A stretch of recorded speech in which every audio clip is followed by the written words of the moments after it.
Praise the lord. మనము గత కొన్ని వారాలుగా రాజ్య సువార్త అనే టాపిక్ మనం మాట్లాడుకుంటూ ఉన్నాము. ఈరోజు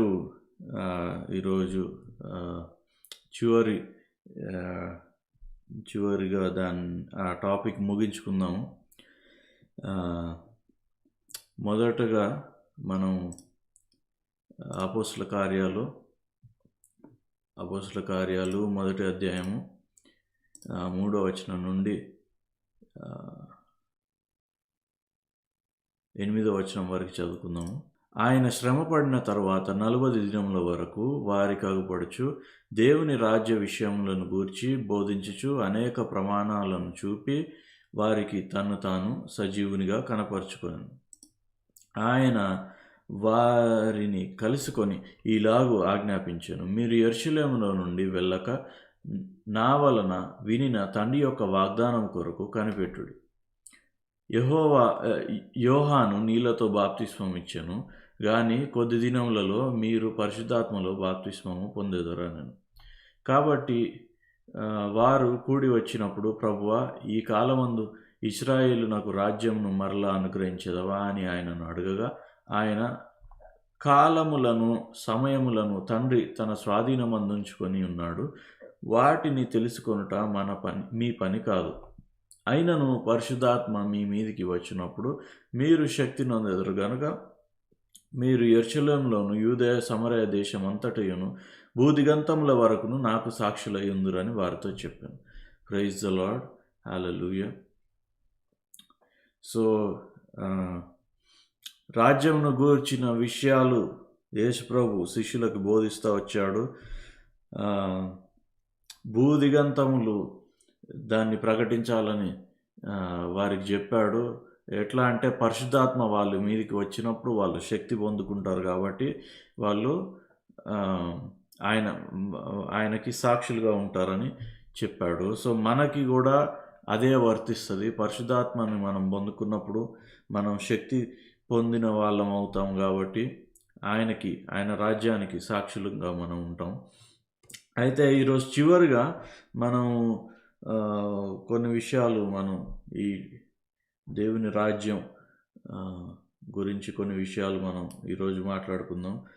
praise the Lord daddy, praise the Lord mummy, praise the Lord Rishita, praise the Lord Sundari పిన్ని, praise the Lord. Hallelujah. Okay, ఈరోజు మనం ఏం చూస్తున్నాం అంటే, ఇప్పుడు ముందుగా ఫస్ట్ మనం చూసింది ఏంటి? మన గుర్తింపు కదా.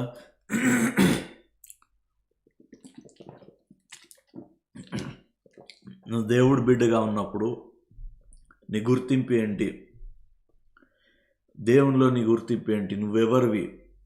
నువ్వు నీతిమంతుడివి. అది నువ్వు ఎరిగి ఉంటే ఈ రాజ్యంలో నువ్వు పని చేయగలుగుతావు అన్నమాట. లేకపోతే ఇప్పుడు మనం చూసాము, కొంతమంది దెయ్యాలు వెళ్ళగొట్టడానికి ప్రయత్నం చేస్తూ ఉంటే, దెయ్యాలన్నా యేసు ప్రభు మాకు తెలుసు, పౌలు మాకు తెలుసు, నువ్వెవరు అని వాళ్ళని అడుగుతున్నాయి అన్నమాట. అంటే నువ్వెవరో నీకు తెలిసి ఉండాలి. యేసు ప్రభువులో నువ్వెవరో నీకు తెలిసి ఉండాలి. అది నీ గుర్తింపు. తర్వాత మనం చూసింది ఏంటి? రాజుల యొక్క ఘనత. ఏంటి రాజుల యొక్క ఘనత అంటే, దేవుని యొక్క మహిమ ఏంటంటే, కొన్ని విషయాలు మన కోసం సీక్రెట్గా ఆయన మరుగు చేసి పెట్టాడు. ఎందుకంటే మన నుంచి మనకి ఇవ్వకుండా ఉండడానికి కాదు, మన కోసం దాచిపెట్టాడు అన్నమాట. లోకానికి బయలుపరచకుండా దేవుని బిడ్డలకు బయలుపరచడానికి సీక్రెట్గా మరుగు చేసి పెట్టాడు. అవి మనం వాక్యంలో వెతికి దాన్ని నేర్చుకోవడం మన యొక్క ఘనత అన్నమాట. తర్వాత మనం చూసింది ఏంటి? ఆయన న్యాయము వలన, నీతి వలన రాజ్యం స్థాపిస్తాడు అని మనం చూసాం. దేవుని న్యాయం ఏంటి, ఆయన నీతి ఏంటి మనకు తెలిసి ఉండాలి. ఆయన న్యాయం అంటే మన పాపాలు శిక్షించబడ్డాయి న్యాయంగా యేసు ప్రభువు యందు. కాబట్టి మనం ఇప్పుడు నీతిమంతులం అనేది మనం గ్రహించి ఉండాలి. దానివల్ల రాజ్యం స్థాపించబడుతుంది నీ జీవితంలో, నా జీవితంలో. తర్వాత మనం ఇంకా కొన్ని విషయాలు మనం ఈరోజు చూడబోతున్నాం. ఏంటి అంటే చివరిగా నేను మాట్లాడాలనుకుంది దీంట్లో, మనం ఆయన రాజ్యంలో పని చేయడం ఎట్లా, ఆయన రాజ్యాన్ని స్థాపించడం ఎట్లా అంటే, మనం ఏదో పెద్ద పెద్ద పనులు మనం చేయాల్సిన అవసరం లేదు. ఆయన రాజ్యం మన జీవితాల్లో చూడడానికి మన నోటి మాట చాలన్నమాట. మన నోటి మాట చాలు. మన నోటి ద్వారా మనం మాట్లాడినప్పుడు ఆయన కార్యాలు, ఆయన రాజ్యం స్థాపించబడటం మనం చూస్తాం. సో ఇప్పుడు క్రైస్తవులకి ఇది తెలుసుకున్నా కూడా క్రైస్తవులకి ఉన్న ప్రశ్న ఏంటంటే, నేను మాట్లాడుతున్నా కానీ నా పరిస్థితి మారట్లేదు, ఎందుకు మారట్లేదు అనేది ఒక ప్రశ్న ఉంది చాలామంది క్రైస్తవులకి. దాని గురించి మనం ఈరోజు చూద్దాం. దాని గురించి కొద్దిగా మనం ధ్యానం చేద్దాం. లూకాసు వార్త 17వ అధ్యాయము 5-6 వచనాలు. Gospel of Luke chapter 17 verse 5 and verse 6. అపోస్తలులు మా విశ్వాసము వృద్ధి పొందించమని ప్రభువుతో చెప్పగా, ఏమడుగుతున్నారంట శిష్యులు? మా విశ్వాసము ఎక్కువ చేయి అని ప్రభువుని అడుగుతున్నారు. అందుకు ఆయన ఏమన్నాడు 6వ వచనంలో, ప్రభువు మీరు ఆవగింజంత విశ్వాసము గలవారైతే ఈ కంబాలి చెట్టును చూచి నీవు వేళ్లతో కూడా పెళ్ళగింపబడి సముద్రంలో నాటబడమని చెప్పినప్పుడు అది మీకు లోబడును. ఏం చెప్తున్నాడు? శిష్యులు అడిగారు, మా విశ్వాసం ఎక్కువ చేయమని శిష్యులు అడిగారు. కానీ యేసుప్రభు ఏం చెప్తున్నాడు? మీకు ఆవగింజంత విశ్వాసం ఉండి మీరు ఈ చెట్టుతో మాట్లాడితే, నువ్వు వేళ్లతో సహా పెళ్ళగింపబడి సముద్రంలో వెళ్ళి నాటబడమని చెప్తే అది మీకు లోబడును అని చెప్తున్నాడు. కానీ మన జీవితంలో ప్రతిసారి ఇలా జరుగుతుందా? మనం మాట్లాడినప్పుడు మనం ఏదన్నా అద్భుతం చూడాలి, మనకి ఏదన్నా అవసరత ఉంది, లేకపోతే మనం అనేక విషయాల గురించి ప్రార్థన చేస్తూ ఉంటాం. అప్పుడు మనం ఆ విషయంలో మనం మాట్లాడినప్పుడు అది జరుగుతుందా? అది మనకు లోబడుతుందా? అలా జరగట్లేదంటే ఎందుకు? దాన్ని ఎట్లా మనం జరిగించవచ్చు అనేది ఈరోజు మనం చూడబోతున్నాం. సో యేసు ప్రభువు చెప్పడం ఏంటంటే, నీకు ఎక్కువ విశ్వాసం అవసరం లేదు. రోమీలకు రాసిన పత్రిక 12వ అధ్యాయము 3వ వచనం. Romans chapter 12 verse 3. 12వ అధ్యాయం 3వ వచనం. తన్ను తాను ఎంచుకొన తగిన దానికంటే ఎక్కువగా ఎంచుకొనక దేవుడు ఒక్కొక్కనికి విభజించి ఇచ్చిన విశ్వాస పరిమాణం ప్రకారము. ఒక్కొక్కరికి విశ్వాస పరిమాణం ఒకటి ఇచ్చాడంట దేవుడు. ఆ విశ్వాస పరిమాణం అంటే ఒక కొలతతో ఒక్కొక్కరికి ఇంత కొలత అని విశ్వాసం కొలిచి ఇచ్చాడనమాట ఆయన దేవుడు. ఇంకా మనం ఇంగ్లీష్ బైబిల్లో చూసినట్లయితే, For I say, through the grace given to me, to everyone who is among you, not to think of himself more highly than he ought to think, but to think soberly, as God has dealt to each one a measure of faith. విశ్వాస పరిమాణం, ఒక measure of faith, విశ్వాస పరిమాణం ఒకటి మనకి ఇవ్వబడింది. అది ఎంత పరిమాణంతో ఇవ్వబడింది? యేసు ప్రభువుకి ఎంత విశ్వాసం ఉందో మనకు కూడా అంతే విశ్వాసం ఇవ్వబడింది. యేసు ప్రభుకి విశ్వాసం ఎందుకు? ఆయన దేవుడు కదా అంటే, ఆయన దేవుడే, కానీ భూమి మీద ఉన్నప్పుడు ఆయన మనిషిలాగా నడుచుకున్నాడు. మనుషులకి విశ్వాసం అవసరం. అట్లాగే యేసు ప్రభుకి కూడా విశ్వాసం అవసరమైంది. యేసు ప్రభుకి ఒక విశ్వాస పరిమాణం ఇచ్చాడు. అదే విశ్వాస పరిమాణం మనకు కూడా ఇవ్వబడింది. సో నీకున్న విశ్వాసం ఆల్రెడీ సరిపోతుంది. అది ఎలాంటి విశ్వాసం అంటే అది ఆవగింజ లాంటి విశ్వాసం. ఇంకొక దగ్గర యేసు ప్రభు చెప్పాడు కదా, ఆవగింజ, దేవుని రాజ్యం ఎట్లా ఉంటుంది అంటే ఒక ఆవగింజ మన విత్తనాలలో అన్నిటికంటే చిన్న విత్తనం అయినా సరే అది నాటబడినప్పుడు అది గొప్ప చెట్టు అయి అనేక పక్షులకి అది స్థావరంగా మారుతుంది, ఆశ్రయంగా మారుతుంది అని చెప్పి యేసు ప్రభు ఇంకొక దగ్గర మనకి చెప్పడం జరిగింది. సో నీకున్న విశ్వాస పరిమాణం ఎలాంటిదంటే అది ఒక విత్తనం లాంటిదన్నమాట.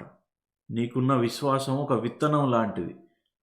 ఆ విత్తనము నాటినప్పుడు దాని పని అది చేసుకుంటూ పోతుంది. సో నీకు ఎక్కువ ఇంకా నా విశ్వాసం ఎక్కువ చేయి, నా విశ్వాసం లేకపోతే నాకు పాస్టర్కు ఉన్నంత విశ్వాసం లేదు, లేకపోతే ఇప్పుడు టీవీలో చూస్తూ ఉంటాం దేవుని సేవకులు వాళ్ళు మాట్లాడి ప్రార్థన చేసినప్పుడు రోగాలు స్వస్థపరచబడతా ఉంటాయి, లేకపోతే అద్భుతాలు జరుగుతూ ఉంటాయి.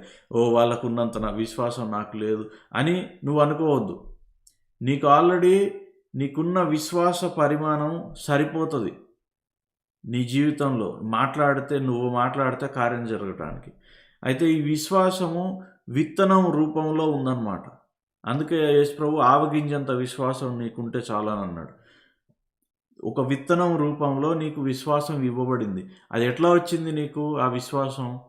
నువ్వు మొదట క్రీస్తుని గురించిన మాట విన్నప్పుడు, ఎప్పుడైతే నీకు మనం రక్షణలో లేకుండా ఈ లోకంలో మనం ఉన్నప్పుడు మొదటగా మనం ఎప్పుడైతే క్రీస్తుని గురించిన మాట విన్నామో అప్పుడు దేవుని మాట ఒక విత్తనం అన్నమాట. ఆ విత్తనం మనం విన్నప్పుడు మనకి ఆ క్రీస్తు యొక్క విశ్వాస పరిమాణము మనకి ఇవ్వబడింది. ఆ విశ్వాసం, క్రీస్తుకి ఏదైతే విశ్వాసం ఉందో దేవుని వాక్యం విన్నప్పుడు ఆ విశ్వాసం మనకి ఇవ్వబడింది. ఆ విశ్వాసం ద్వారానే మనం రక్షింపబడ్డాం. ఆయన ఆయన ఆయన కృప గురించి విని ఆయన మనకిచ్చిన విశ్వాసం వాడి మనం దేవుని రాజ్యంలోకి ఎంటర్ అయ్యాం అన్నమాట. అదే విశ్వాసం నీకు మిగతా విషయాల్లో, నీకు ఏ విషయంలో అయినా అదే విశ్వాసం సరిపోతుంది నీకు. అయితే మరి ఇంకొకటి నేను చెప్పాలనుకుంది, ఇప్పుడు ఈ విశ్వాసం పనిచేయటం ఎట్లా? నోటి మాట ద్వారా పనిచేస్తుంది. నోటి మాట ద్వారా ఈ విశ్వాసం పనిచేస్తుంది. సామెతలు 18వ అధ్యాయము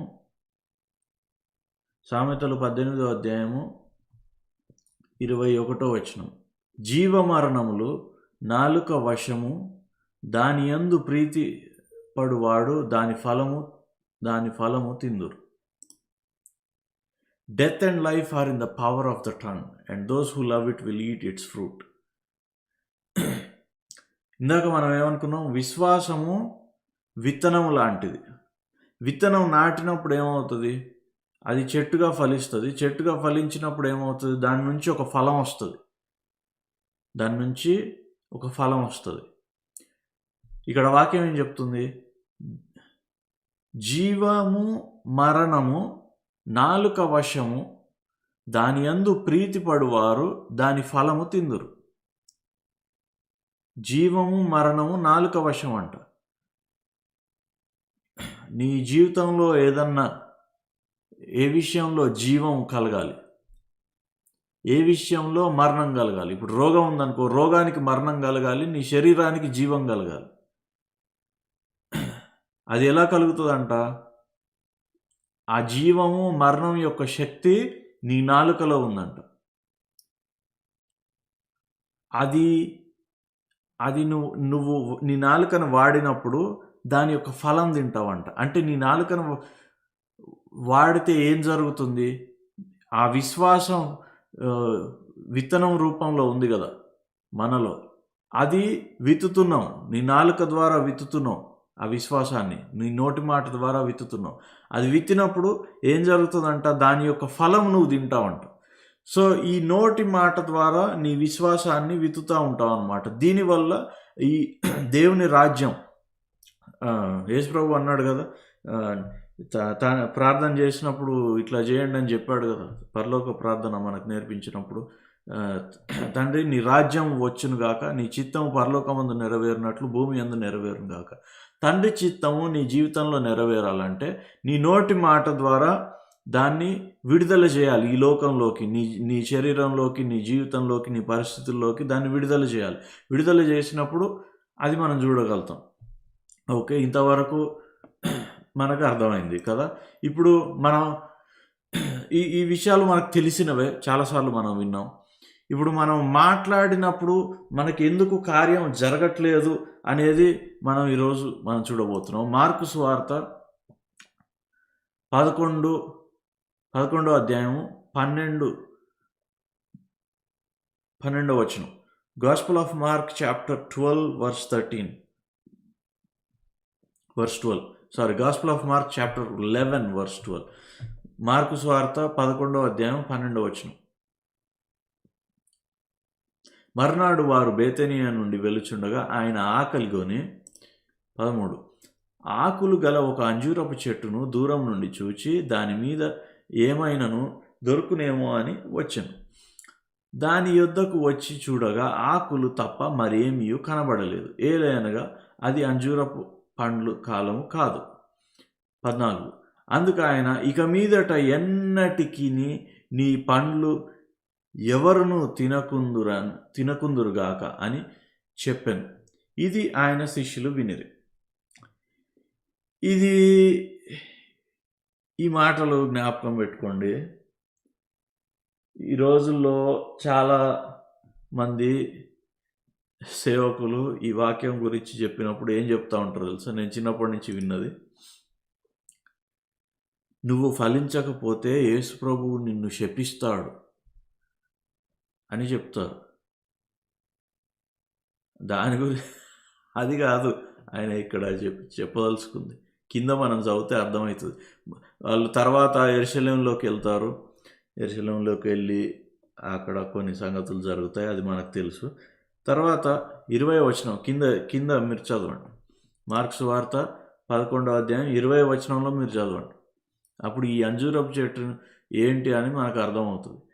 ప్రొద్దున వారు మార్గమున పోవచ్చుండగా ఆ అంజూరపు చెట్టు వేళ్ళు మొదలుకొని ఎండిపోయి ఉండుట చూచిరి. అప్పుడు పేతురు ఆ సంగతి జ్ఞాపకము నాకు తెచ్చుకొని, బోధకుడా, ఇదిగో నీవు శపించిన అంజూరపు చెట్టు ఎండిపోయేనని అతనితో చెప్పాను. అందుకు యేసు వారితో ఇట్లనెను, మీరు దేవుని యందు విశ్వాసం ఉంచుడి. చూడండి, అందుకు ఆయన వారితో ఏమన్నాడు? మీరు దేవుని యందు మీరు ఫలించండి, లేకపోతే మిమ్మల్ని శపిస్తాను అని అన్నాడా? ఆయన ఏం చెప్తున్నాడు? ఆయన నోటి మాటని ఎలా వాడాలో వాళ్ళకి నేర్పిస్తున్నాడు. నువ్వు ఫలించకపోతే నిన్ను శపిస్తాను, ఇవి కాదు ఆయన చెప్పేది. అక్కడ నీ నోటి మాటని ఎట్లా వాడాలని వాళ్ళకి నేర్పిస్తున్నాడు. అదొక లెసన్ అన్నమాట. మళ్ళీ 22 అందుకు యేసు వారితో ఇట్లనెను, మీరు దేవుని యందు విశ్వాసం ఉంచుడి. 23 ఎవడైనను ఈ కొండను చూచి నీవు ఎత్తబడి సముద్రంలో పడవేయబడమని చెప్పి తన మనస్సులో సందేహింపక తాను చెప్పినది జరుగునని నమ్మిన ఎడల వాడు చెప్పినది జరుగును అని మీతో నిశ్చయముగా చెప్పుచున్నాను. అందుచేత ప్రార్థన చేయనప్పుడు మీరు అడుగుచున్న వాటినెల్లను పొంది ఉన్నామని నమ్ముడి, అప్పుడు అవి మీకు కలుగునని మీతో చెప్పుచున్నాను. ఏంటి ఇక్కడ లెసన్ ఏంటి? నువ్వు నీ నోటి ద్వారా మాట్లాడితే, నువ్వు మాట్లాడింది విషయం గురించి నీ మనసులో సందేహించక నువ్వు మాట్లాడి, నువ్వు చెప్పింది జరుగుతుందని నువ్వు నమ్మినప్పుడు అది జరుగుతుంది అని నేర్పిస్తున్నాడు వాళ్ళకి. అయితే ఇది మనం చాలాసార్లు చదివాము, చాలాసార్లు విన్నాం మనం ఇది. సో ఇందులో మన నోటి ద్వారా మాట్లాడినది జరగాలి అంటే ఇందులో ఒక ఒక ఒక ఒక ఒక సీక్రెట్ ఉందన్నమాట. ఏంటి అదంటే విశ్వాసం ఉంచి మాట్లాడు అని చాలామంది చెప్తూ ఉంటారు. కానీ ఇందాక మనం చూసాం ప్రతి ఒక్కరికి, ప్రతి దేవుని బిడ్డకి విశ్వాసం, యేసుప్రభుకి ఎంత విశ్వాసం ఉందో అంత విశ్వాస పరిమాణం అనుగ్రహించబడింది. నీకు ఆవగించంత విశ్వాసం ఉంటే నీకు సరిపోతుంది నువ్వు మాట్లాడింది జరగటానికి. కానీ మనం మాట్లాడింది, మన నోటి ద్వారా మనం ప్రకటించింది జరగట్లేదు అంటే ఇక్కడ ఒక సీక్రెట్ ఉంది. తన మనస్సులో సందేహింపక తాను చెప్పినది జరుగునని. చూసారా? తన మనస్సులో సందేహింపక, ఇది సీక్రెట్ అన్నమాట. నీ మనస్సులో సందేహింపక. ఇంగ్లీష్లో మనం చూసినట్లయితే, for assuredly I say to you, whoever says to this mountain be removed and be cast into the sea and does not doubt in his heart. తన మనస్సులో సందేహింపక, మనస్సులో డౌట్ అనేది లేకుండా, అనుమానం, సందేహం అనేది లేకుండా ఉన్నప్పుడు నువ్వు చెప్పింది జరుగుతుందంట. సో ఈ మనస్సులో సందేహింపకుండా ఉండాలంటే ఏం చేయాలి? మనసులోంచి అనుమానం తీసివేయాలంటే ఏం చేయాలి? అనుమానం అంటే ఏంటి? సందేహం అంటే ఏంటి? ఇప్పుడు నువ్వు మాట్లాడతావు, రోగం వచ్చింది నీ శరీరంలో, రోగం నా శరీరం నుండి వెళ్ళిపో, శరీరం స్వస్థత పొందుకో, శరీరం బలం పొందుకో అని నువ్వు మాట్లాడతావు. మాట్లాడిన తర్వాత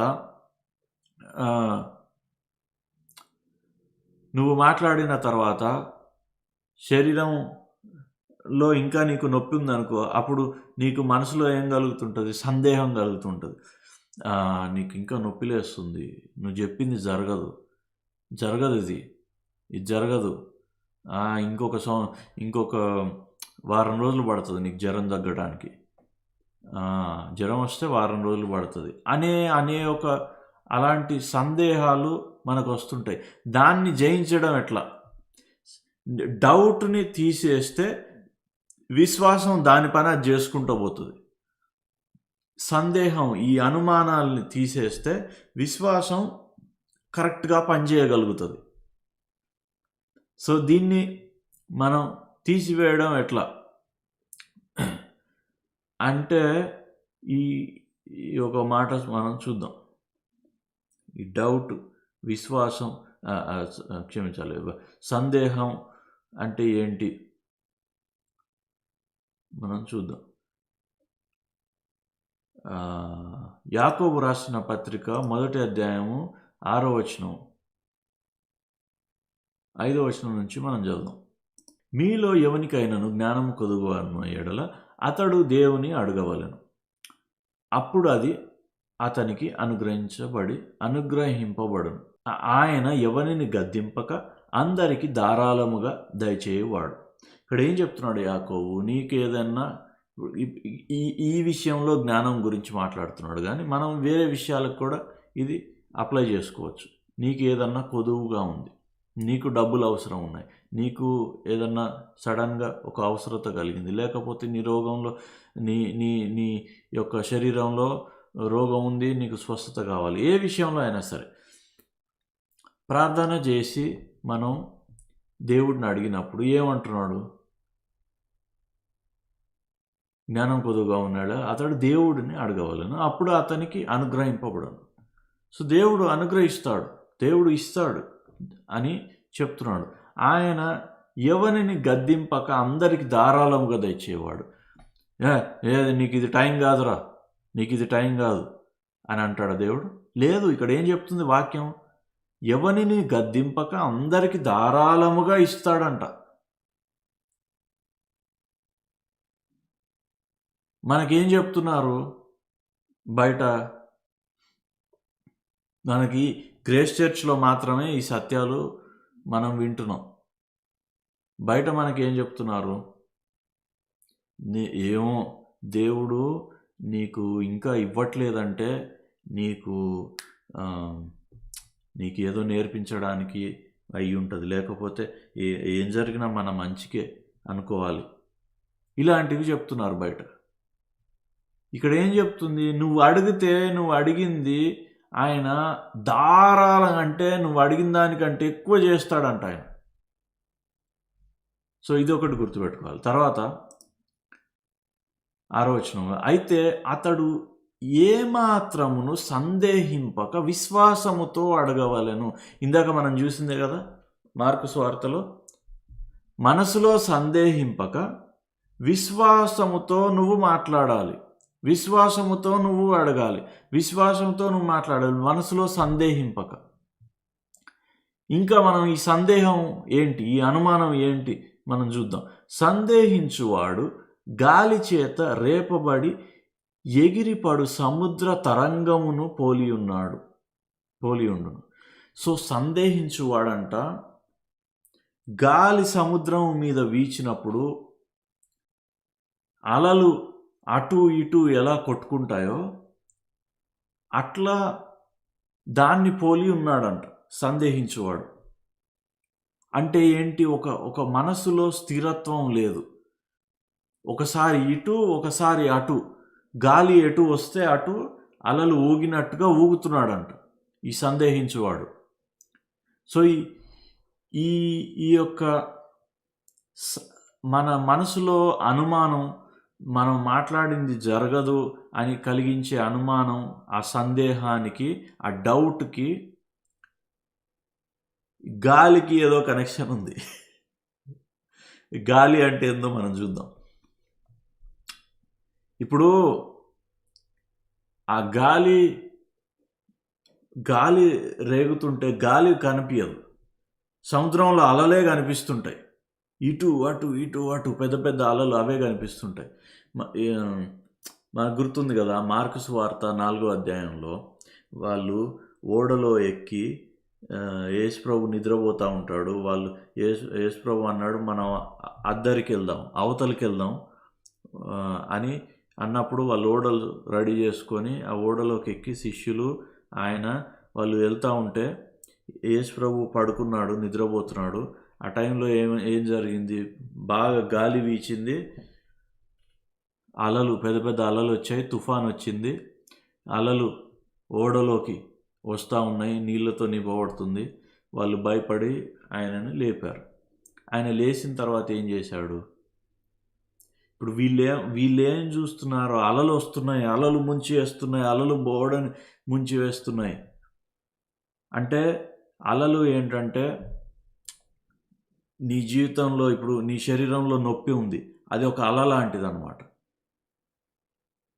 నాకు నొప్పి కలుగుతుంది, నేను చచ్చిపోతా, నాకు ఈ రోగం తగ్గదు, ఆ రోగం యొక్క సిమ్టమ్స్ ఉంటాయి కదా, అవి చూసినప్పుడు అవి ఒక అల లాంటిది. ఇప్పుడు నువ్వు ఒక బిల్లు కట్టాలి, లేకపోతే నీకు ఏదన్నా ఆర్థికంగా అవసరత ఉంది, లేకపోతే అప్పులు ఉన్నాయి, అప్పుల వాళ్ళు అడుగుతూ ఉన్నారు, అవి అలలు అనమాట. సో నీకు కనిపించేవి అలలు, కనపడంది ఏంటి? గాలి, కనపడంది గాలి. ఇప్పుడు వీళ్ళు ఎంతసేపు ఆ అలల పైన దృష్టి ఉంది, కానీ యేసుప్రభువు లేచినప్పుడు ఆయన ఫస్ట్ ఏం చేశాడు? గాలిని గద్దించాడంట. చూడండి, గాలిని గద్దించి ఆ తర్వాత సముద్రానికి చెప్పాడు నెమ్మదిగా అని చెప్పాడు అనమాట. నెమ్మదిగా అని చెప్పాడు, గాలిని గద్దించాడు ఆయన ఫస్ట్. సో ఈ గాలి అనేది మన జీవితాల్లో అలలు కలగజేస్తుంది, ఈ గాలి అనేది మన జీవితంలో సందేహం కలుగజేస్తుంది. అందుకే ఇక్కడ గాలి చేత రేపబడి, సందేహించువాడు గాలి చేత రేపబడి ఎగిరిపడు సముద్ర తరంగమును పోలి ఉన్నాడు. ఈ గాలి ఊపుతుందన్నమాట సముద్రాన్ని. సో ఈ గాలి అనేది ఏంటి మనం చూద్దాం. దేని గురించి మాట్లాడుతున్నాడు ఇక్కడ యాకోబు? ఇది ఏంటి ఈ గాలి అనేది మనం చూద్దాం. ఎఫెసీయులకు రాసిన పత్రిక 4వ అధ్యాయము, ఎఫెసీయులకు రాసిన పత్రిక 4వ అధ్యాయము, ఎఫిషియన్స్ చాప్టర్ 4 11వ వచనం నుండి మనం చూద్దాం. ఎఫెసీయులకు రాసిన పత్రిక 4వ అధ్యాయము 11 నుంచి 14వ వచనం వరకు మనం చదువుదాం. మనమందరము విశ్వాస విషయములలో దేవుని కుమారుని గూర్చిన జ్ఞానం విషయములోను ఏకత్వము పొంది, చూడండి, విశ్వాస విషయంలోనూ దేవుని కుమారుని గురించిన జ్ఞానము విషయంలోనూ ఏకత్వం, అంటే నీ విశ్వాసము కుమారుని యొక్క జ్ఞానము ఏకమై ఉండాలి. అంటే నీ విశ్వాసం కుమారుని యొక్క జ్ఞానాన్ని బట్టి ఉండాలి. కుమారుని యొక్క జ్ఞానముతో నువ్వు నింపబడాలి. కుమారుని యొక్క జ్ఞానం అంటే ఏంటి? యేసు ప్రభు నీ కోసం ఏం చేశాడు అనేది దాంతో నువ్వు నింపబడినప్పుడు నీ విశ్వాసం పనిచేయడం స్టార్ట్ చేస్తుంది. ఇంకా మనం చూద్దాం. ఏకత్వం పొంది సంపూర్ణ పురుషులగు వరకు, ఇది జ్ఞాపకం పెట్టుకోండి ఈ మాట, సంపూర్ణ పురుషులగు వరకు. సంపూర్ణ పురుషులకు వరకు. సంపూర్ణ పురుషులు అంటే ఏంటి? అంటే పూర్తిగా ఎదిగి, ఇప్పుడు సంపూర్ణ పురుషులుగా లేకపోతే ఏంటి? చిన్నపిల్లలుగా ఉన్నట్టు. ఇక్కడ సంపూర్ణ పురుషులు అవ్వటం అంటే ఇంగ్లీష్ బైబిల్ ఏం చెప్తుందంటే the స్టాచర్ of the fullness of Christ. కుమారుడు ఎలా ఉన్నాడో, కుమారుడు అంటే ఎవరు? యేసు ప్రభు. యేసు ప్రభు ఎలా ఉన్నాడో ఆయనలా నువ్వు అవ్వటానికి, నువ్వు చిన్నపిల్లల్లా ఉండకుండా ఆయనలా అవ్వటానికి, దాని గురించి, అనగా క్రీస్తునకు కలిగిన సంపూర్ణతకు సమస్తమైన సంపూర్ణత కలవారమగు వరకు, అంటే క్రీస్తు ఎలా కంప్లీట్గా ఉన్నాడో నువ్వు అట్లా కంప్లీట్గా అయ్యేంత వరకు, అంటే నువ్వు మెచ్యూరిటీ, నీ యొక్క ఆలోచనలో, నీ యొక్క మనసులో ఆ యొక్క సంపూర్ణత, ఆ యొక్క మెచ్యూరిటీ వచ్చేంత వరకు ఆయన ఈలాగు నియమించాను. ఏం నియమించాడు? ఆ సంపూర్ణత రావడానికి పరిశుద్ధులు సంపూర్ణమగునట్లు క్రీస్తు శరీరము క్షేమాభివృద్ధి చెందుటకు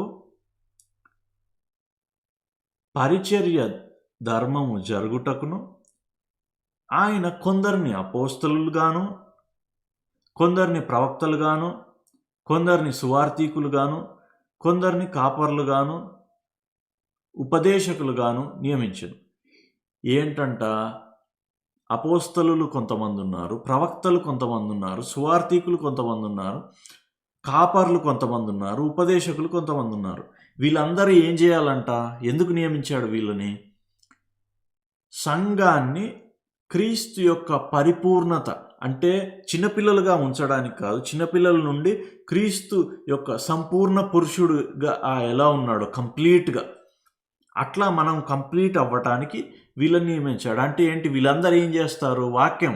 వాక్యం ప్రకటిస్తారు. వీళ్ళందరూ, ప్రవక్త ఒక ప్రవచనాత్మకమైన వాక్యం చెప్తాడు, అపోస్తలుడు నిన్ను ఒక డైరెక్షన్లోకి నిన్ను నడిపిస్తాడు, నీ జీవితానికి ఒక డైరెక్షన్ చూపిస్తాడు.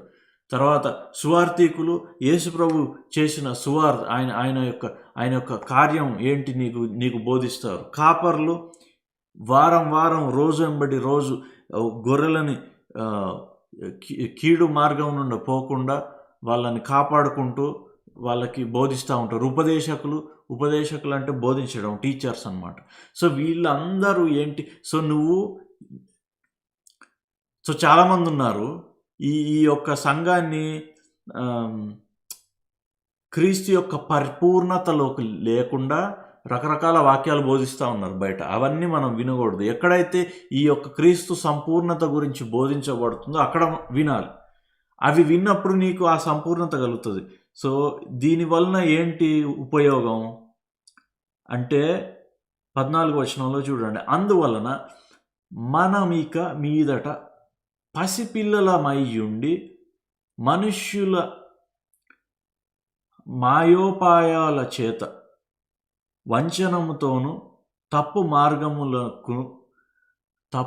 మార్గమునకు లాగు కుయుక్తితోను గాలికి కొట్టుకొని పోవునట్లు. ఇక్కడ చూడండి, గాలి దీనికోసం తీసుకొచ్చా. ఈ గాలి అంటే ఏంటో మనం చూస్తున్నాం. గాలికి కొట్టుకొని పోవునట్లు కల్పింపబడిన ప్రతి ఉపదేశమునకును ఇటు అటు కొట్టుకొని పోవచ్చు అలల చేత ఎగరగొట్టబడిన వారమై ఉండకుండునట్లు. పెద్ద సెంటెన్స్, కానీ మనం ఒక్కొక్క మాట మనం చూస్తే సింపుల్గా ఏంటి, నువ్వు వింటున్న వాక్యం నిన్ను క్రీస్తు యొక్క పరిపూర్ణత, అంటే నువ్వు కుమారుడుగా నువ్వు ఉండాలి, చిన్నపిల్లల్లా కాదు. క్రీస్తు ఎలా కంప్లీట్గా ఉన్నాడో అలా ఉండాలి. అట్లా ఉండాలంటే నువ్వు వింటున్న వాక్యం కరెక్ట్గా ఉండాలి. ఓకే, తర్వాత ఏంటంట, ఈ గాలికి కొట్టుకొని పోవున్నట్లు ఉంటే నువ్వు చిన్నపిల్లల్లాగా ఉన్నట్టు. చిన్నపిల్లలు ఏంటి, ఏది చెప్తే అది వినేస్తారు చిన్నపిల్లలు, అంటే వాళ్ళని మాయబుచ్చటం ఈజీ అనమాట. సో ఈ గాలి ఏంటి, ఇంకా ఇక్కడ మనం చూస్తే కల్పింపబడిన ప్రతి ఉపదేశము అనేది గాలి అనమాట. నీ జీవితంలో గాలి ఇప్పుడు కనిపించేవి ఏంటి, అలలు అంటే ఏమనుకున్నాం ఇందాక, మనకు శరీరంలో రోగం ఉంటే దాని యొక్క నొప్పి మనం అలలు అనుకున్నాం. లేకపోతే నీకు అప్పులు ఉంటే రోజు ఫోన్లు కొట్టి అడుగుతూ ఉంటారు కదా, ఎప్పుడు ఇస్తున్నావు నా డబ్బులు అని అడుగుతూ ఉంటారు కదా, అవి అలలు అనుకుంటున్నాం. లేకపోతే ఇంకా ఏదన్నా నీ పరిస్థితి ఏదన్నా బాగాలేనప్పుడు దాని యొక్క ప్రభావం కలుగుతూ ఉంటుంది కదా నీ అవి అలలు అనుకున్నాం. కానీ దీని వెనకాల ఏంటి, దేనివల్ల అలలు కలుగుతున్నాయంట, గాలి వల్ల. ఈ గాలి అంటే ఏంటి, కల్పింపబడిన ప్రతి ఉపదేశం అనేది అంటే ఈ యొక్క రాంగ్ డాక్ట్రిన్ అన్నమాట, బోధ. ఇవన్నీ నీకు ఏం బోధిస్తూ ఉంటాయంటే, అప్పులు ఉన్నవాడుకి ఫోన్లు వచ్చి నీకు అప్పులు ఉన్నాయరా, ఎప్పుడు కడతావు అని అన్నప్పుడు అది నీకేం బోధిస్తుంది, దాని యొక్క ఉపదేశం ఏంటి, నీ దగ్గర డబ్బులు లేవు, నువ్వు దరిద్రుడివి, నీ దగ్గర ధనం లేదు అని బోధిస్తుంది. రోగం వచ్చినప్పుడు అదేం బోధిస్తుంది, నీకు ఆరోగ్యం లేదు అని బోధిస్తుంది. సో ఈ యొక్క అలల వెనకాల ఉన్న గాలిని మనం గుర్తించాలి. అర్థమవుతుంది అనుకుంటున్నా. సో దాన్ని మనం గుర్తించాలన్నమాట, దాన్ని మనం గుర్తించాలి. తర్వాత సో ఇక్కడ వాక్యం ఏం చెప్తుంది, నువ్వు ఆ వచ్చే గాలి కంటే నీకు వచ్చే జీతం నీకు సరిపోవట్లేదు అని జీవితం నీకు చెప్తుంది, నీ బ్యాంక్ అకౌంట్ నీకు చెప్తుంది, నువ్వు కట్టవలసిన బిల్లులు నీకు చెప్తున్నాయి, నీకు వచ్చే జీతం నీకు సరిపోవట్లేదు అని. దానివలన నువ్వు ఇటు అటు ఊగితే నువ్వు చిన్నపిల్లవాడివి అనమాట, పసిపిల్లలం అయిపోతాం. అప్పుడు గాలికి ఇటు అటు కొట్టబడినట్లు ఉంటాం అనమాట. అప్పుడు ఏంటంట, ఇందాక యాకోబు ఏం చెప్తున్నాడు, అలా ఉంటే ఏంటి, యాకోబు 1వ అధ్యాయం 6-7 వచనాలు. 6వ వచనం, సందేహించువాడు గాలి చేత రేపబడి ఎగిరిపడు సముద్ర తరంగంను పోలి ఉన్నాడు. అట్టి మనుష్యుడు ద్విమనస్కుడై, అంటే డబల్ మైండెడ్. నువ్వు ఎప్పుడైతే అంటే ఒకసారేమో దేవుడు చూసుకుంటాడులే అని అంటే, ఇంకోసారేమో లేదు నాకు సరిపోవట్లేదు, ఇప్పుడు రేపు ఎట్లా గడుస్తుంది అంటే డబల్ మైండెడ్ అనమాట, ద్విమనస్కుడు అయ్యి. అట్టి మనుషుడు ద్విమనస్కుడై తన సమస్త మార్గములయందు అస్థిరుడు గనుక ప్రభువు వలన తనకేమైనను దొరుకునని తలంచకొనరాదు. సో నువ్వు ఎప్పుడైతే ఈ గాలి చేత ఇటు అటు ఊగిపోతా ఉన్నావో అప్పుడు నువ్వు చిన్నపిల్లవాడిలాగా ఉంటావని ఎఫ్సీలు రాసిన పత్రికలో మనం చూసాము. అట్లా ఉన్నప్పుడు ఏంటంట, ప్రభువు వలన నువ్వేమి పొందుకోలేవు. పైన 5వ వచనంలో ఆయన అందరికీ ధారాళంగా దయచేస్తున్నాడు, కానీ అందరూ ధారాళంగా పొందుకుంటున్నారా? పొందుకోవట్లేదు. ఎందుకు? ఈ అనుమానం ఈ యొక్క పరిస్థితులు కలిగించే ఉపదేశం, ఒక రాంగ్ డాక్ట్రిన్, ఒక తప్పుడు మాటలు, ఈవిల్ రిపోర్ట్ నువ్వు వింటా ఉన్నావు. అవి వింటున్నప్పుడు నువ్వు గాలికి అటు ఇటు కొట్టబడతా ఉన్నావు. అట్లా ఉన్నప్పుడు ఏమవుతుందంట, అట్టి మనుషుడు ప్రభువు వలన తనకేమి దొరుకునని తలంచుకొని రాదు. అంటే నువ్వు పొందుకోలేవు దాన్ని. నువ్వు చెప్పిన మాట, నువ్వు నోటి ద్వారా ప్రకటించిన మాట యొక్క రిజల్ట్ నువ్వు చూడలేవు అన్నమాట. ఇంకొక విషయం మనం చూద్దాం. ఈ చిన్నపిల్లలలాగా ఉండటం అనేది మనం చూద్దాం. గలతీయులకు రాసిన పత్రిక, గలతీయులకు రాసిన పత్రిక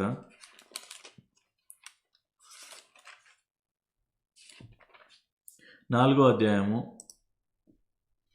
గలతీయులకు రాసిన పత్రిక 4వ అధ్యాయము మొదటి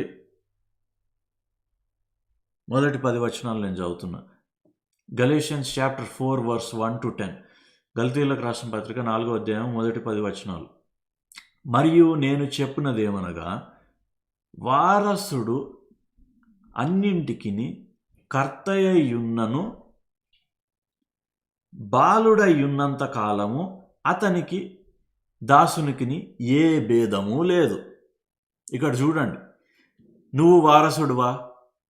నువ్వు క్రీస్తులో దేవుని వారసుడువా? అవును కదా, నీకు వారసత్వం ఉంది క్రీస్తులో. కానీ ఏంటంట, బాలుడవయ్యున్నంత కాలము అతనికి నీ దాసునికి ఏ భేదము లేదు. తర్వాత, తండ్రి చేత నిర్ణయింపబడిన దినము వచ్చే వరకు అతడు సంరక్షకుల యొక్కయు గృహ నిర్వాహకుల యొక్కయు ఆధీనములో ఉండును. ఎవరు? బాలుడు అయినప్పుడు. అటువలే మనమును బాలురమై ఉన్నప్పుడు లోక సంబంధమైన మూలపాఠములకు లోబడి దాసులమై ఉంటిమి. ఇది చూడండి, చాలా ఇంపార్టెంట్. అటువలే మనము బాలురమై ఉన్నప్పుడు లోక సంబంధమైన మూలపాఠములకు లోబడి దాసులమై ఉంటిమి. లోక సంబంధమైన మూలపాఠాలు అంటే ఏంటి? ఉపదేశాలు, ఈ లోకం బోధించే ఉపదేశాలు. ఇందాక మనం చూసాం కదా, దేనివల్ల అయితే నీకు అనుమానం కలుగుతుందో దాని యొక్క ఉపదేశం అన్నమాట. ఇందాకేమన్నాం మనం, నీకు వచ్చే జీతం నీకు సరిపోవట్లేదు, బిల్లులు కట్టుకోవాలి, పలానా ఖర్చులు ఉన్నాయి, లేకపోతే అప్లోడ్ అడుగుతున్నాడు అన్నప్పుడు అవి అన్నీ నీకేం బోధిస్తున్నాయి? నువ్వు ధనవంతుడివి కాదు, నువ్వు దరిద్రుడివి అని బోధిస్తుంది. అది విన్నప్పుడు ఏంటంట, దానికి లోబడి దాసులమైపోయాం. ఆ మాటకి దాసులమైపోయాం. అట్లా ఉన్నంతకాలం నువ్వు వారసుడవైనా సరే నీ వారసత్వాన్ని నువ్వు అనుభవించలేవంట. తర్వాత ఇంకా చూద్దాం. అయితే కాలము పరిపూర్ణమైనప్పుడు దేవుడు తన కుమారుని పంపెను. ఆయన స్త్రీ యందు పుట్టి మనము దత్తపుత్రులము కావాలనని, అంటే మనల్ని అడాప్ట్ చేసుకోవడానికి, కుటుంబంలోకి మనల్ని కుమారులుగా స్వీకరించుకోవడానికి కావాలనని ధర్మశాస్త్రమునకు లోబడి ఉన్న వారిని విమోచించుటకై ధర్మశాస్త్రమునకు లోబడిన వాడాయను. సో మనల్ని ఆ ధర్మశాస్త్రం నుంచి విమోచించాడు. మరియు మీరు కుమారులై ఉన్నందున, సో ఇప్పుడు కుమారులం అంటే బాలులం కాదు, కుమారులమై ఉన్నందున నాయన తండ్రి అని మొరపెట్టు తన కుమారుని ఆత్మను దేవుడు మన హృదయాలలోనికి పంపెను. Praise the Lord. దేవుడు మన హృదయాలలోకి నాయన తండ్రి, అబ్బా ఫాదర్ అని పిలిచే ఆత్మని మనల్ని ఇచ్చాడు. మనం కుమారులం కాబట్టి నీవిక దాసుడవు కావు, కుమారుడవే. గుర్తుపెట్టుకోండి, నువ్వు దాసుడవు కాదు. దాసుడు అంటే ఏంటి? చిన్నపిల్లలు అంటే ఏంటి? ఈ యొక్క లోకం బోధించే మూలపాఠాలని వినేవాళ్ళు చిన్నపిల్లలు అనమాట. నువ్వు అది వినడం ఆపేసేయి. నువ్వు దాసుడువు కాదు. అది విన్నంతకాలం నువ్వు దాసుడుగా ఉంటావు. కాబట్టి నీవిక దాసుడవు కావు, కుమారుడవే. కుమారుడవైతే దేవుని ద్వారా వారసుడవు. ఇప్పుడు చెప్పాలి నీకు వచ్చే జీతం నీకు సరిపోవట్లేదు, కానీ నీకు నీకు సరిపోయేంత ధనం నీకు ఉందా లేదా? వారసుడు అయితే నీకు వారసత్వం ఉందా లేదా? ఉంది కదా. తండ్రి యందు మనకు వారసత్వం ఉంది. ఇప్పుడు నీకు ఇప్పుడు ఇప్పుడు రేపు ఎవరికైనా నువ్వు డబ్బులు కట్టాల్సినప్పుడు వాళ్ళు అడుగుతున్నప్పుడు అది నీకేం బోధిస్తుంది? నీ దగ్గర లేదు అని బోధిస్తుంది. కానీ నువ్వేమనాలి? నా దగ్గర ఉంది, నా తండ్రి ద్వారా నాకు వారసత్వం వచ్చింది, నేను వారసుడిని. అప్పుడు నువ్వు కుమారుడు అవుతావు అన్నమాట. ఆ తర్వాత ఆ కాలమందైతే మీరు దేవుని ఎరిగిన వారి నిజమునకు దేవుళ్ళు కాని వారికి దాసులై ఉంటిరి. కానీ ఇప్పుడు మీరు దేవుని ఎరిగిన వారు, మరి విశేషముగా దేవుని చేత ఎరగబడిన వారై ఉన్నారు గనుక బలహీనమైనవియు నిష్ప్రయోజనమైనవియును నైన మూల పాఠముల తట్టు మరలా తిరగనేలా. బలహీనమైనవియును నిష్ప్రయోజనమైనవియును అయిన మూల పాఠాలు. ఈ బలహీనంగా నిష్ప్రయోజనంగా ఉన్న మూల పాఠాలు ఏంటి? లోకం ద్వారా వచ్చేవన్నమాట. ఆ అనుమానం దేని ద్వారా అయితే వస్తుందో అది బలహీనమైనది, నిష్ప్రయోజనమైనదంట. సో దాని తట్టు ఎందుకు తిరుగుతున్నాం? మళ్ళీ మునుపటి వలె మరలా వాటికి దాసులై ఉండగోరనేలా. ఎందుకు దాసులం కావాలి దానికి? ఏంటి మునుపటి వలె అంటే, మీరు దినములను, మాసములను, ఉత్సవ కాలములను, సంవత్సరములను ఆచరించుచున్నారు. ఏంటంట? వాళ్ళు ఏం చేస్తున్నారు? పాత నిబంధన ప్రకారం దినములు, మాసములు, ఉత్సవ కాలము, సంవత్సరములను ఆచరిస్తున్నారు. అంటే ఏంటి? పలానా రోజు మంచి రోజు, లేకపోతే ఇప్పుడు వాళ్ళకి రకరకాల పండుగలు ఉండేవి. ఆ పండుగల ప్రకారం కొన్ని దేవుని కార్యాలు వాళ్ళ జీవితాల్లో జరగాలంటే ఆ పలానా రోజు వస్తేనే వాళ్ళకి జరుగుతుంది అన్నమాట. కానీ ఇక్కడ ఏం చెప్తున్నాడు? నువ్వు వాటికి లోబడి ఉంటే, ఇప్పుడు ఈ లోకంలో నీకు జ్వరం వచ్చింది, జలుబు వచ్చింది, కరోనా వచ్చింది, వస్తే నాకు తగ్గడానికి 1 నెల రోజులు పడుతుంది అని లోకం చెప్తుంది. కానీ నువ్వు దానికి లోబడితే దానికి దాసులవై ఉంటావంట. నువ్వు కుమారుడవు కదా. లోకం చెప్పే మూలపాఠం ఎందుకు వినాలి? నాకు జలుబు వచ్చింది, వారం రోజులు ఎందుకు పట్టాలి నాకు? సో ఈ దినాలు, మాసాలు, ఉత్సవకాలం, సంవత్సరములు ఆచరించకూడదు మనం. ఇంకా దీని వెనకాల మర్మం గ్రహించండి. సరే, వాళ్ళు ఆ రోజుల్లో వాళ్ళు ఆ యొక్క అమావాస్య, పున్నమి అని, లేకపోతే ఫలానా రోజు ఈ యొక్క పండుగ అని అలాంటివి వాళ్ళు ఆచరించేవాళ్ళు. మనం ఈ రోజుల్లో మనం ఏం ఆచరిస్తున్నామంటే ఇదే ఇప్పుడు నేను చెప్పేదన్నమాట. నాకు ఇల్లు కట్టుకోవడానికి నాకు ఫలానా ఇలాంటి జాబ్ చేస్తే నేను ఇంత సంపాదిస్తే దాంట్లో నాకు ఇంత మిగిలితే నాకు ఆ మిగిలింది పోగేసుకుంటే నాకు ఒక 3 సంవత్సరాలు 4 సంవత్సరాలు పోగేసుకుంటే నాకు ఇల్లు కట్టుకోవడానికి కొంచెం నాకు సేవ్ అవుతుంది. తర్వాత నేను లోన్ తీసుకొని తర్వాత నేను ఒక 10 సంవత్సరాలు, 15 సంవత్సరాలు, 20 సంవత్సరాలు లోన్ కట్టుకొని అప్పుడు నాకు ఇల్లు నా సొంతం అవుతుంది అని ఈ లోకం నీకు చెప్తుంది. ఈ దినాలు, మాసాలు, సంవత్సరాలు ఎందుకు లెక్క చేస్తున్నావు? దానికి దాసుడివై ఉంటావు. నువ్వు కుమారుడివి. నువ్వు యేసునందు, నువ్వు స్త్రీవైనా పురుషుడు అయినా, ఇది ఒక పొజిషన్, స్త్రీ పురుషుడు అని కాదు. కానీ యేసుక్రీస్తునందు నువ్వు కుమారుడివి, నువ్వు వారసుడివి, నువ్వు వారసురాలువి. నీకు ఆస్తి ఉంది. నువ్వేం చెప్పాలి? నాకు ఉంది. యేసుక్రీస్తునందు నాకు ఆస్తి ఉంది, నాకు వారసత్వం ఉంది. నీకు అందరికి పట్టినట్టు నువ్వు ఇల్లు కట్టుకోవడానికి 10 సంవత్సరాలు పట్టదు. 1 నెల రోజుల్లో దేవుడు నీకు ఇల్లు ఇవ్వగలుగుతాడు. అడిగిన వాళ్ళకి ధారాళంగా ఇస్తాడంట దేవుడు. కానీ ఇక్కడ ప్రాబ్లం ఏంటి? నీకు ఆల్రెడీ విశ్వాసం కూడా ఉంది. ప్రాబ్లం ఏంటంటే ఈ యొక్క లోకం ఏదైతే బోధిస్తుందో నీ ఇల్లు కట్టుకోవడానికి 20 సంవత్సరాలు పడుతుంది, నీకు రోగం తగ్గడానికి 2 వారాలు పడుతుంది, లేకపోతే క్యాన్సర్ వస్తే నీకు ఇంకా తగ్గనే తగ్గదు, లేకపోతే ఈ ఈ యొక్క ఆర్థరైటిస్ వస్తే జీవితకాలం నువ్వు ఇట్లాగే ఉండాలి. ఈ యొక్క లోకం ఏదైతే చెప్తుందో దాన్ని మనం విన్నప్పుడు గాలి చేత ఇటు అటు కొట్టబడిన వారమై దేవుని యొద్ద నుండి పొందుకోలేకపోతున్నావు. నువ్వు నువ్వు నోటి ద్వారా ఏదైతే మాట్లాడుతున్నావో అది జరగట్లేదు, సందేహం కలుగజేస్తుందన్నమాట. దీన్ని గనక నువ్వు పక్కకి జరిపేస్తే నీ విశ్వాసం అది చేసే పని అది చేసుకుంటూ పోతుంది. అర్థమవుతుంది కదా? సో మనం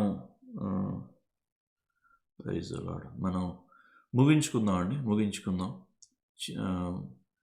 మార్కు సువార్త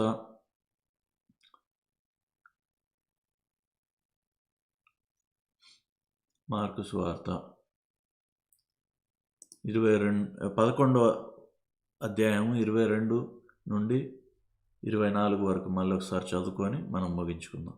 అందుకు యేసు వారితో ఇట్లనెను, మీరు దేవుని యందు విశ్వాసం ఉంచుడి. ఎవడైనను ఈ కొండను చూచి నీవు ఎత్తబడి సముద్రంలో పడవేయబడమని చెప్పి తన మనస్సులో సందేహింపక ఈ ఒక్క మాట మనం ఇంతసేపు ధ్యానం చేసాం. తన మనస్సులో సందేహించకుండా ఎలా ఉండాలి? ఎందుకంటే అది గనక మనం నేర్చుకోగలిగితే మిగతాది చాలా ఈజీ. తాను చెప్పినది జరుగునని నమ్మిన ఎడల వాడు చెప్పినది జరుగునని మీతో నిశ్చయముగా చెప్పుచున్నాను. అందుచేత ప్రార్థన చేయనప్పుడు మీరు అడుగుచున్న వాటినెల్లను పొంది ఉన్నామని నమ్ముడే, అప్పుడు అవి మీకు కలుగునని మీతో చెప్పుచున్నాను. సో అర్థమైంది కదా? సో ఇంతటితో ఇది ముగించుకుందాం. Praise the Lord. దేవుడు ఈ వాక్యాన్ని దీవించునుగాక. మనం దీన్ని ధ్యానం చేస్తా ఎక్కడి నుంచి మనకి సందేహం కలుగుతుంది, ఆ యొక్క బోధలన్నీ కొట్టివేసేయాలి. ఎక్కడ మనం విశ్వాసం కలుగుతుంది, ఆ యొక్క బోధలు మనం వింటూ ఉండాలి.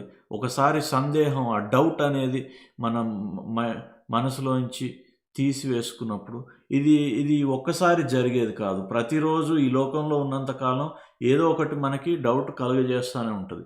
అది వచ్చినప్పుడు వెంటనే దాన్ని అధిగమించేటట్టు మనం వాక్యం నేర్చుకున్నట్లయితే మనం కుమారులుగా, మనం వారసత్వం పొందుకునే వాళ్ళంగా మనం ఉంటాం. ఈ లోకంలో దేవుని రాజ్యానికి సాక్షులుగా మనం ఉంటాం. దేవుని గొప్ప కార్యాలు మన జీవితంలో చూడగలుగుతాం. So praise the Lord. దేవుడి వాక్యాన్ని దీవించునుగాక.